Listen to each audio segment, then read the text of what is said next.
So in my last video, we talked about Spider-Man 3, once called the worst Spider-Man film ever. Then a reboot came in the form of The Amazing Spider-Man. We had a new cast, a new look, a more serious tone. It rehashed the origin story, but did do some new things that helped elevate the film. Overall, it was passable. On a subjective level, I enjoyed it more than most due to my ability to really connect with certain characters, especially Peter. But I'd be lying if I said this film was objectively amazing with all the issues that it has. Then we got the sequel, and if you thought Spider-Man 3 was bad, Sony said, "Hold my beer."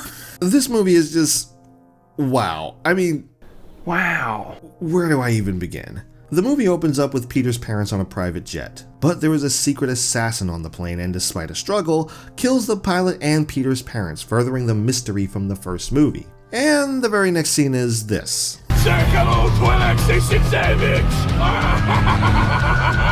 Yep, that's right.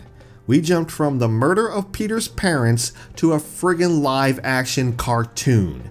That is the tonal shift throughout the entire movie. This film can't decide if it wants to be a serious film or a Saturday morning show for 5-year-olds. Now, some fans didn't necessarily like the more serious tone from the first film, which is understandable. The Raimi films were mostly beloved and were not that far removed. I mean, you wouldn't want to release Man of Steel only 5 years after the first Superman movie. It would be too jarring for audiences. So, I get it. But the studio decided to course correct in the most Warner Brothers DC movie way possible by completely flipping the tone, not realizing that would be jarring for audiences as well, especially those who enjoyed the first movie. And they didn't even do the whole movie that way, which is even more jarring. And then somehow, we managed to get a repeat problem from Spider-Man 3, where so much stuff is crammed into this film. We have Peter trying to find out what happened to his parents. Peter and Gwen have an on and off relationship. Gwen is going to study abroad. Aunt May is going to nursing school. Peter is dealing with the guilt of Captain Stacy's death. Harry and Peter are reconnecting, despite there being no mention of him in the first film, which there totally should have been, since he was sneaking around Oscorp, Norman Osborn's company. But yeah, Harry is dealing with Oscorp after his father's death. Harry has an illness of sorts and needs Spider-Man's blood to help stop it. There's Electro, and that's it, just Electro, and the Green Goblin, and the Rhino, and man, this is just one hell of a jumbled mess, and there's no clear narrative, it has a muddled story, the CGI is bad, and the acting is so hard to judge because the characters just feel like they're in two separate movies. Just watching this film, you can tell the rewrites and reshoots were extensive. Don't believe me? Watch the trailers and then watch this movie, and you'll see how much was changed. And don't even get me started on the deleted scenes. Peter.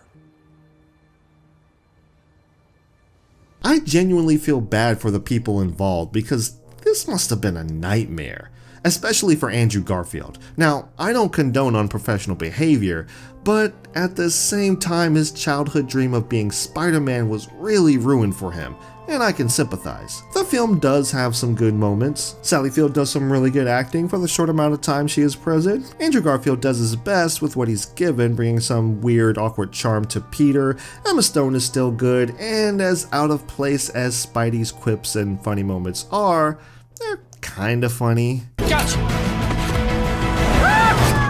Also, I really love this scene. Declared legally incompetent would have made this conversation a lot easier. Harry. It's Mr. Osborn. We're not friends. There is some enjoyment to this film, but very, very little. Fortunately, we have a new Spider-Man now under the supervision of Disney and Kevin Feige, so it's unlikely Sony will be able to mess up the Webhead's IP once again. Oh, f*** you, Sony.